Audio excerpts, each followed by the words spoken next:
Welcome to Ortho Reports podcast. Today, we're diving into a real medical mystery. It all starts with an 11-month-old baby girl, a lump on her arm that's growing way too fast, and a team of doctors scrambling to figure out if it's the worst-case scenario they're dreading. So let's get right into it. You can imagine, when parents see a fast-growing lump on their baby, their minds immediately go to the scariest places. And for the doctors in this case, the central question was just that. Are we looking at an aggressive cancer, a really bad infection, or something else entirely? All right, so the story kicks off with a real puzzle.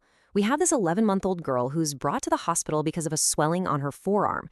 It came out of nowhere, and it was clearly causing her pain. The tricky part, there was no obvious injury, so the medical team was basically starting from square one. Let's break down the details here. So we've got an 11-month-old girl. For the past 5 days, she's had this painful, bony swelling in her right forearm. Now, the parents, they couldn't remember any fall or injury. And this is a big clue, she didn't have a fever. That kind of pushes a simple infection a little further down the list of possibilities.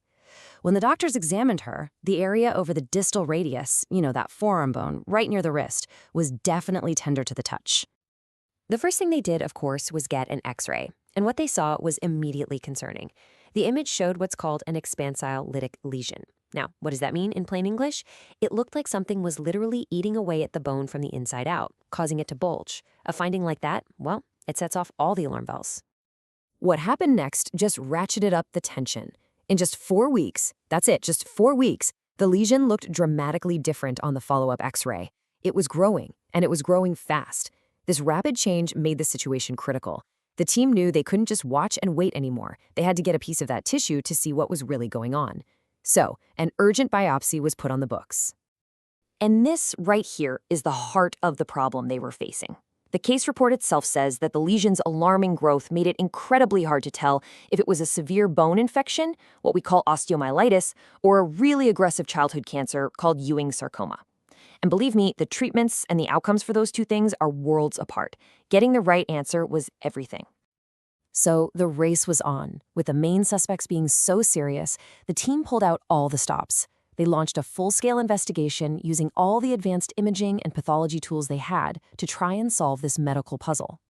The more advanced scans gave them a clearer but still pretty worrying picture. An MRI showed the lesion was about 5 centimeters long. It had actually broken through the hard outer shell of the bone, that's the cortex, and was starting to invade the muscle and tissue around it. Then a PET-CT scan confirmed it was metabolically active, which is just a technical way of saying its cells were dividing like crazy, a classic sign of something aggressive. But there was one piece of fantastic news. The scan showed the lesion was solitary. It was the only one in her entire body. But here's the thing. Even with all this high-tech imaging, you still have puzzle pieces, not the full picture. The scans tell you what's happening and where it's happening, but they don't always tell you why.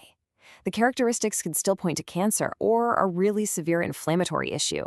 For the definitive final answer, they had to get their hands on the cells that were causing all this trouble. And the biopsy results?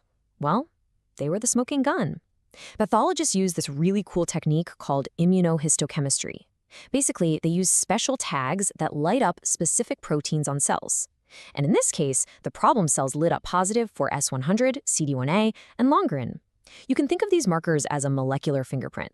And that fingerprint pointed to one very specific and surprising culprit, the Langerhans cell. And just like that, with that cellular fingerprint, the mystery was solved. The diagnosis was not Ewing sarcoma, phew. It was something way rarer, especially for a child this young and in this exact spot, solitary Langerhans Cell Histiocytosis. So what on earth is Langerhans Cell Histiocytosis, or LCH? Well, it's a rare disorder where the body just makes way too many of these immune cells called Langerhans cells. They can pile up and form lesions, causing damage to tissues, especially bone.